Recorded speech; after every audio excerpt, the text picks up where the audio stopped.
Scott Holiday here, and welcome back to Plus 2 Wrestling. Before we get started today, last week I put up my over-analysis of Hangman Adam Page versus Swerve Strickland in their cage match, and I was trying to get it out really quick, and it ended up being over an hour, so I didn't get enough time to really review it, and there was a big audio problem with the video that I put out.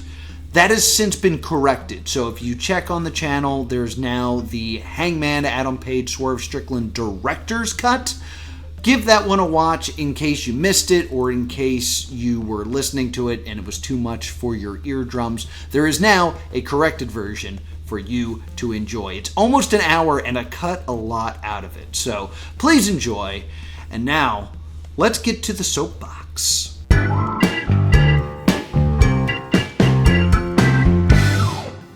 Today on the soapbox, I don't want to do this. Okay, guys, so here's what happened. I listen to a lot of wrestling podcasts, and I was really excited because the PWI came out, and the PWI is always a fun time in the world of wrestling, seeing who made it, who didn't, who rose up the rankings, and who has sunk down. It's fun. It starts a lot of good conversations, and I was listening to a lot of podcasts about it, and then I got mad. I got mad at Jim Cornette. Cornette put out his podcast about the PWI 500, and his immediate reaction was, there are not 500 real pro wrestlers. And that upset me, because I have friends that made the PWI for the first time this year, and they were marking that as an achievement, as they should. And I have friends that have been trying to make it who haven't quite made it there yet. And for everyone to be dismissed in this way, to say that they're not a wrestler, really ticked me off.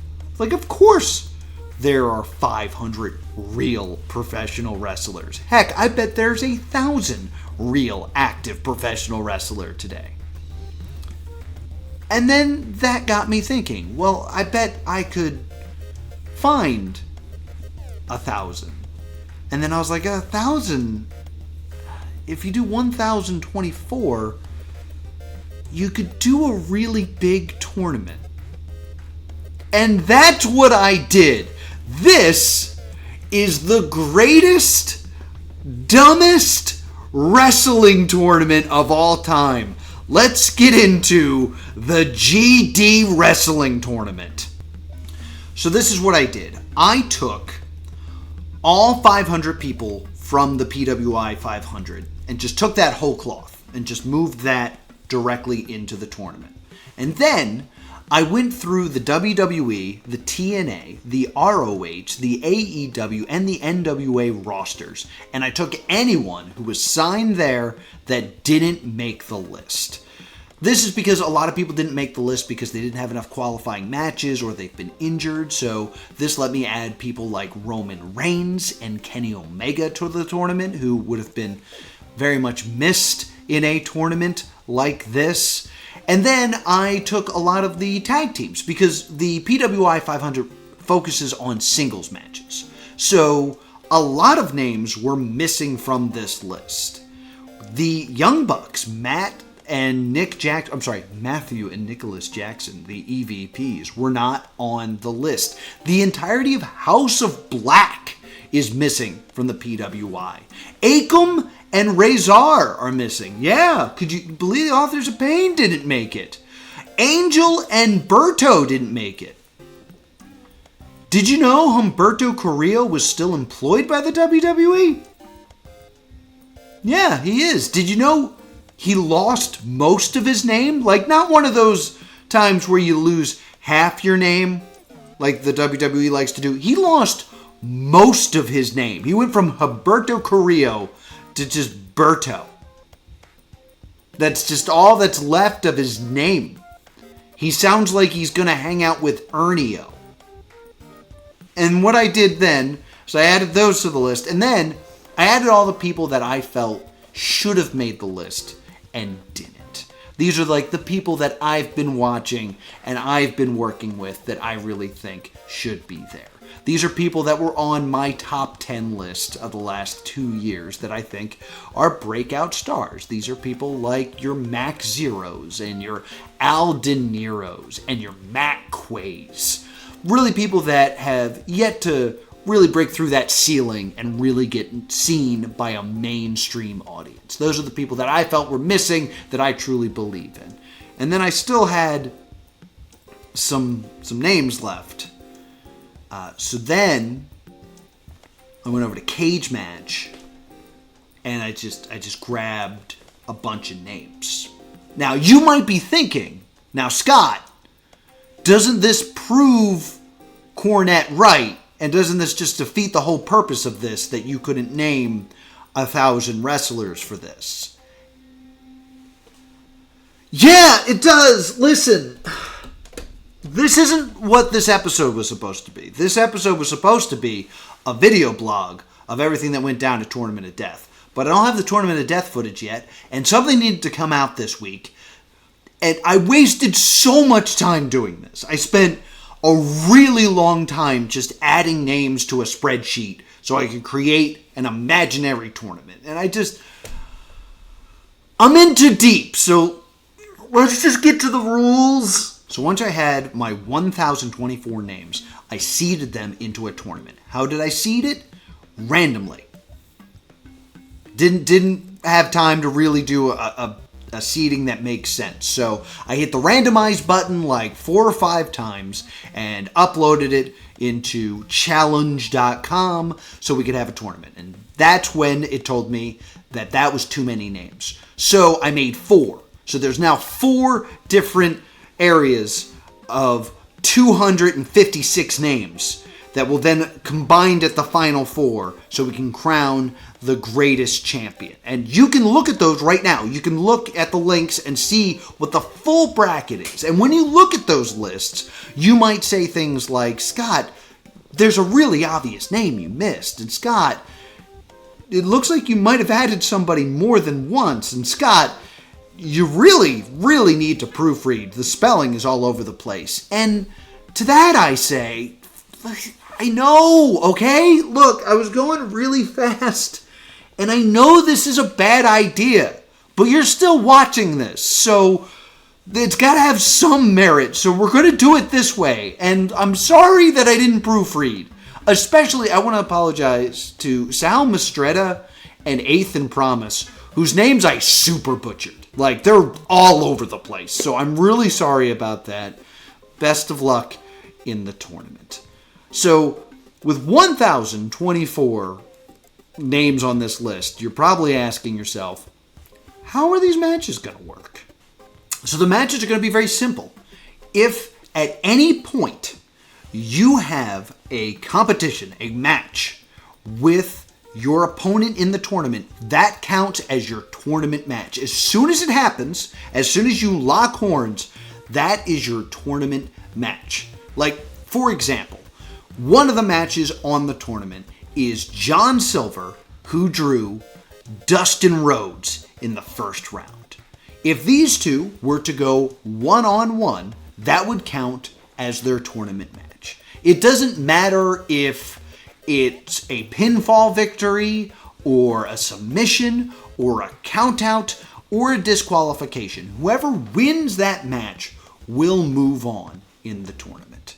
Additionally, if there's a trios match between the Dark Order and Dustin Rhodes and the Von Erichs, that will count as the tournament match because those two are facing off against each other. So as soon as your first round match, as soon as you have some sort of match against one another, that counts as your tournament match. I don't care if it's a ladder match, a cage match, an arm wrestling contest, or you play each other on up, up, down, down.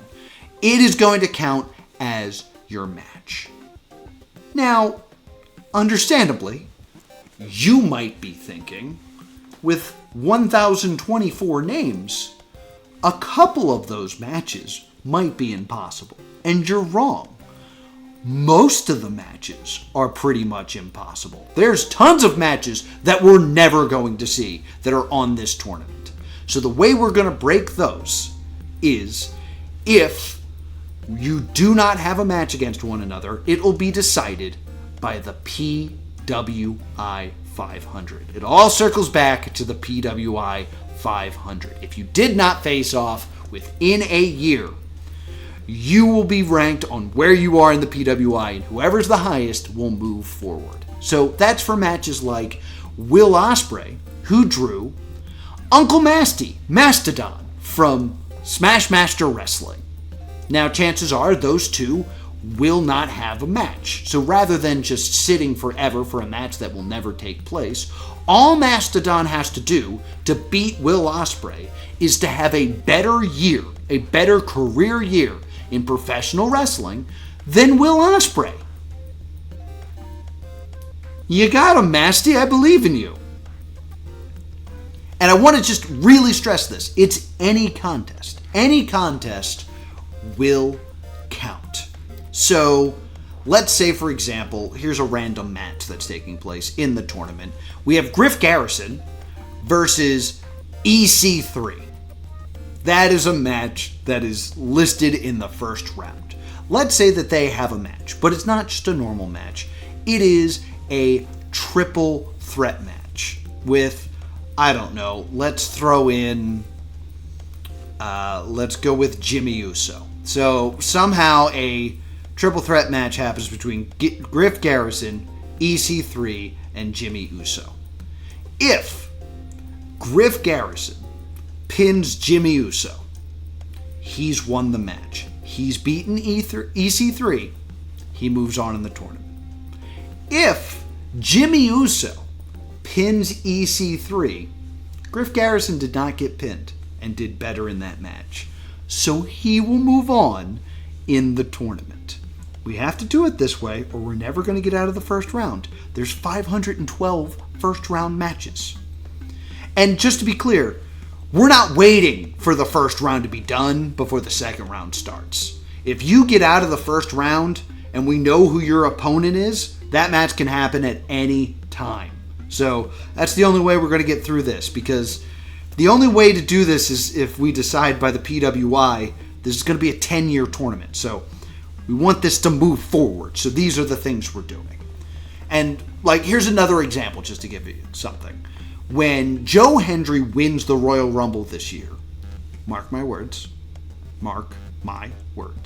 when Joe Hendry wins the Royal Rumble this year, if his opponent, Alec Price, is in the Royal Rumble somehow, even if he's not the one who throws him out, Joe Hendry will move on. And now, just say, for the sake of argument, Joe Hendry would fight the winner of Angelico and Daga. Now, let's just say, for sake of argument, both Angelico and Daga are in the same Royal Rumble. It's the craziest Royal Rumble of all time. If Angelico does better than Daga, then Angelico will move on. But it will not count as the second round match between Joe Hendry and Angelico. It's one match per round. I think that's pretty fair. So those are the basic rules. If someone retires, we'll kick them out of the tournament, or if they reach out to me and say, I'd like to be replaced, this is my champion, I don't know, that could happen. Sure, I'll do that as well. But those are the basic rules. So there are a lot of weird matchups here, and I'm not going to go through all of them. But if you want to take a look at all of them, you can click the links down below, and you can see each conference, the North, the South, the East, and the West, and take a look at all the insane matches that were made for this really dumb idea. And there are some ones that I think are definitely going to happen. I'm going to tweet out the entire list, just match by match, and give kind of like a bit of analysis on each and every match, but I'm going to go through the ones that I think are possible to happen, or the ones that I think are the most exciting. But I'm going to do that right after we plug in.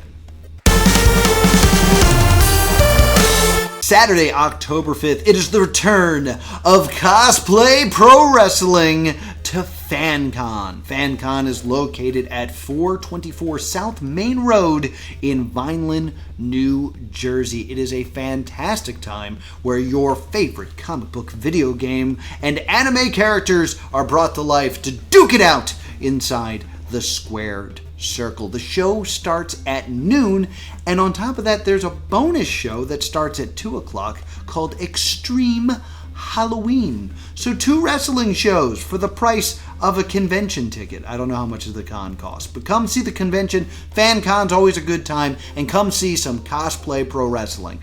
I'll be there. Giovanni won't be, but I'll be there. It's going to be a great time. And then from there, I will be heading to Quakerstown's Farmers Market for CZW Breakout, located at 201 Station Road in Quakerstown, PA. The doors open at 6 o'clock, so you do have time to do both, like me. At CZW Breakout, we are putting the spotlight on new up-and-coming stars. See wrestlers like Journey Burke, Griffin McCoy, Mookie Summers, Deshaun Pratt, and the CZW World Tag Team Champions, Milk Chocolate. You're not going to want to miss this because you'll never know who will turn up to break out. Saturday, October 19th at 2 p.m. at the Shelter in Howell, New Jersey. It's not High Tension Wrestling presenting Smash Yard again.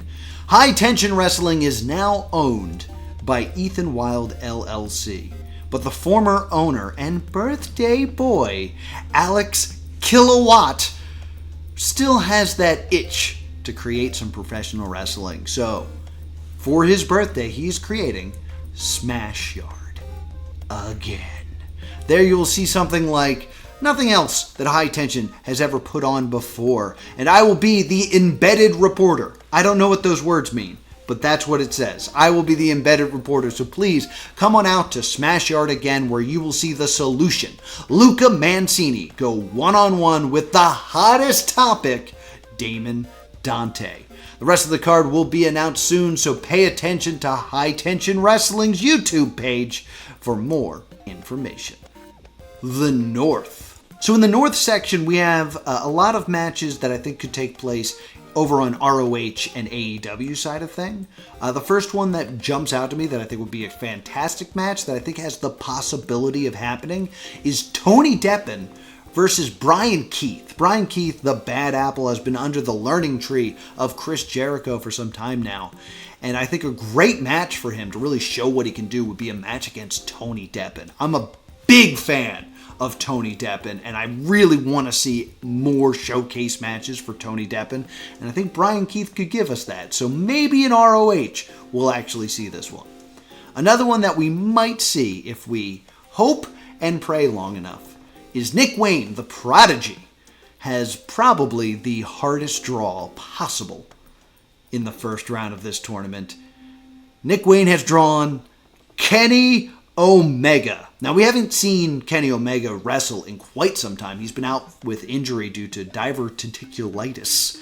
And because of that, we don't know if he's going to be able to return. But if he is able to return, I think a match with Nick Wayne could really tear the house down. So, Kenny, if you are in the sound of my voice, come back. Wrestle Nick Wayne for me. On the indies, I think there's a couple matches we can definitely see that are lined up here. We have Kurt Robinson, the calculating Kurt Robinson from Catchpoint. He has drawn Lucas DeSandro, also known as Twitch. Twitch did make the top 500. He was in the lower 400s. You might know him from the Apple Plus show on the Monster Factory. I think that match could definitely happen. We have a match between 2 CZW boys that I'm pretty sure we will see within this calendar year, as Young Glory, Brando Lee, has drawn the one of one, Chris White. Also, the very poorly spelled by me, Ethan Promise of the Lost Boys, has drawn Sonny Defarge of Crumbles and Defarge. Their paths definitely tend to intertwine quite a bit, so I could see a match between Sonny Defarge or Ethan Promise, or perhaps Crumbles and Defarge versus the Lost Boys in tag team action happening in the near future. And finally in the North, there's one match that I think would be super fun, and we'd have to really will into existence. The totally real abs of abs has drawn Effie. Effie versus abs, that sounds like a lot of fun. It's 4 letters versus 4 letters. Effie versus abs. Love to see it. I think I'd have to go with Effie on that one, but you never know with professional wrestling. The South. South bracket is very much a CZW bracket. We could see a lot of the matches here in CZW. For example, that killer kaiju O'Shea Edwards has his eyes on the CZW championship that is currently over the shoulder of Aaron Ash. And if he wants to get to Aaron Ash, he's going to have to face all members of Vendetta, including O'Shea Edwards' first round pick, Micah. Micah versus O'Shea Edwards is a very interesting matchup. There are a few women in the tournament. We've only picked women that have experienced wrestling men and kind of have qualified for the PWI that way. And I think Micah versus O'Shea Edwards has a really good chance of happening. Another interesting one is Valerie Verman. Valerie Verman has, I believe, an undefeated record in CZW. No one can take her down, except for maybe one man. The one person with the energy and the experience to take down Valerie. It's Old Man Young Boy in the first round. These are 2 very interesting talents that are coming up right now. 2 of my favorites to watch, highly entertaining individuals, and I could totally see them facing off one-on-one inside of the combat zone. And finally, Kill Wolf Kill.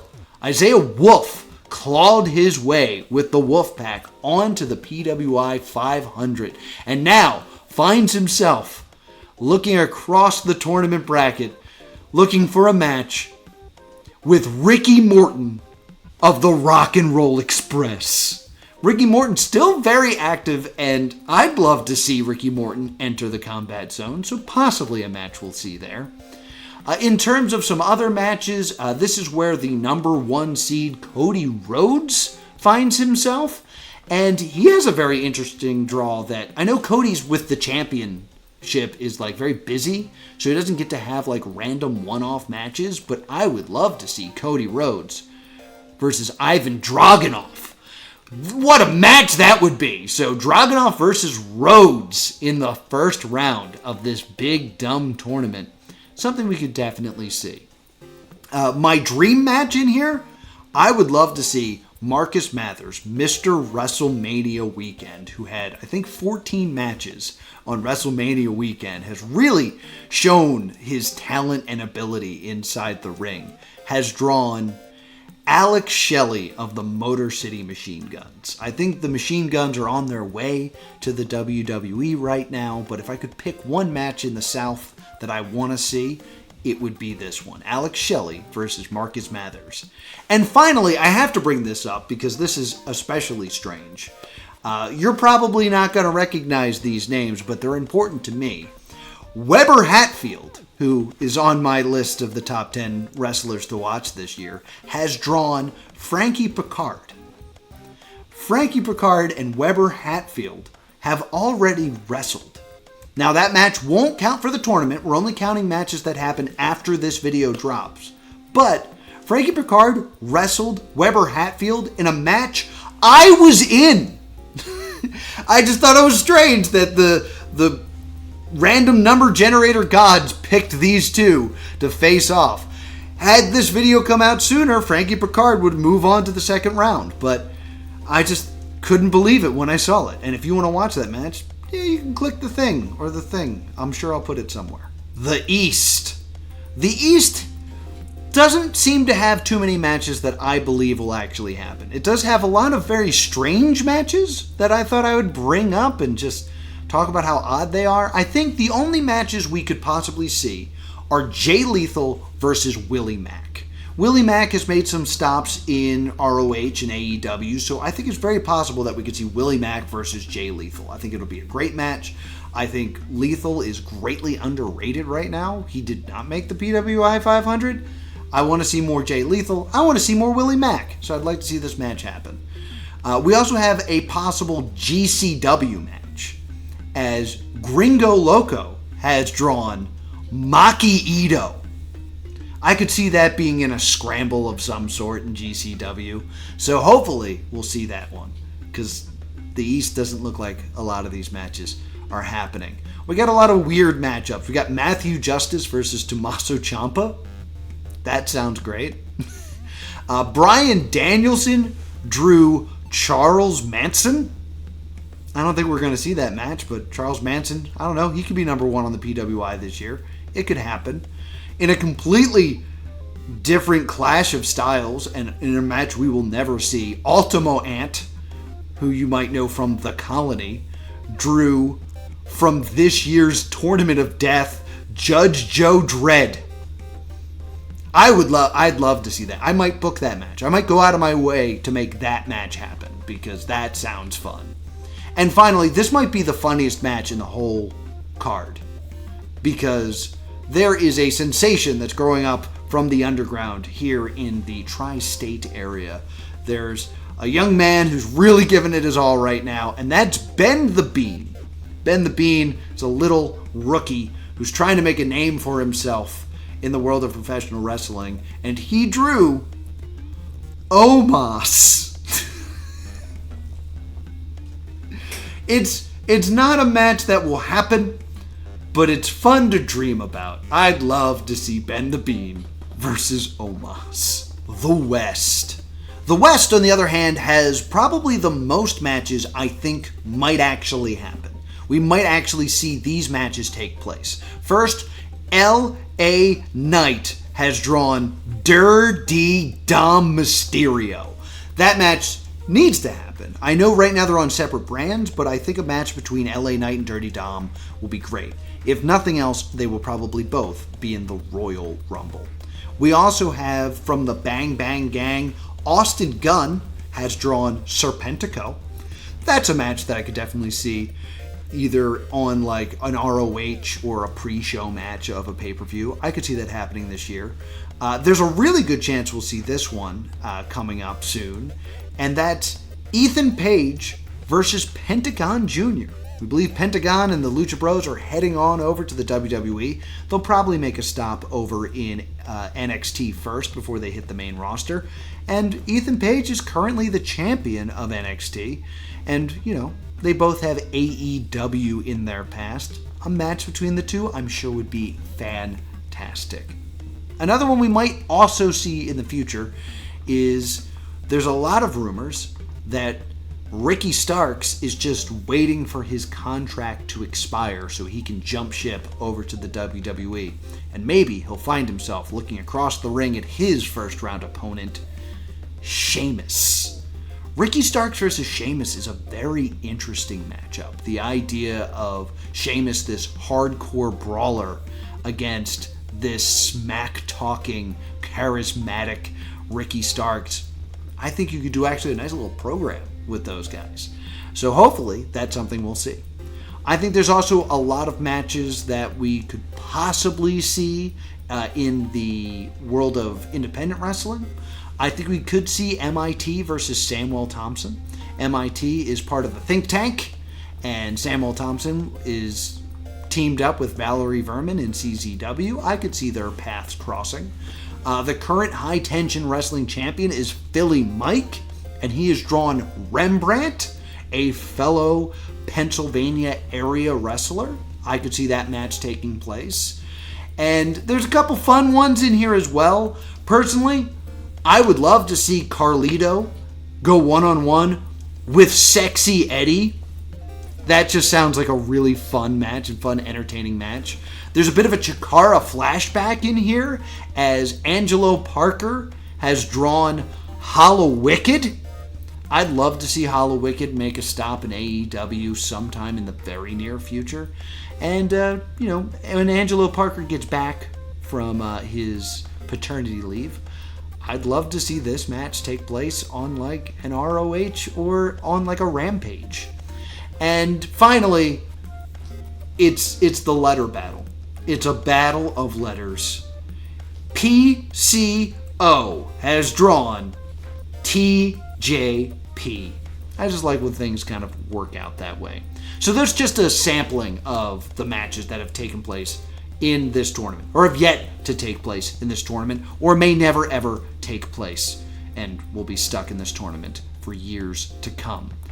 What do you think? Who do you think's winning this big, stupid tournament? My plan is I'm going to tweet out anytime a match happens and create a YouTube Shorts anytime one of these matches happens to keep you updated on the greatest, dumbest wrestling tournament of all time. Basically, I'm going to be spending a lot of time just going to cage match going, do you guys have this match? No? Next. Did you guys have this match? No? Next. And I'll try to keep you updated as much as possible. So if you're watching this video and you think this is a fun idea, you're wrong. But if you, for some reason, have made it to the end of this video and want this tournament to be a success, please keep an eye on the brackets. And if you see one of these matches take place, let me know. I'll be sure to credit you, and we will keep track until only one wrestler is left and is dubbed the winner of the greatest, dumbest wrestling tournament of all time. I think a lot of these are going to come down to the PWI, so I think this is going to be a 10-year tournament. But we'll see. We will see. In any case, thank you so much for watching. If you're having a good time, please head down to those comments. Let me know who you think's winning. What matches are you excited for? What dream matches do you wish were going to actually take place that you see on this tournament? And while you're down there, be sure to hit subscribe, ring the bell. It'll let you know when I'm making one of these videos. It won't be one of these weird rambling videos where I spent too much time making an imaginary tournament in the future. Unless that's what you want. I'll do this again. We could do one for women. We could do a women's tournament or a tag team tournament. Why not? There's lots of reasons why not. Thank you so much for watching, and I hope you have a great day.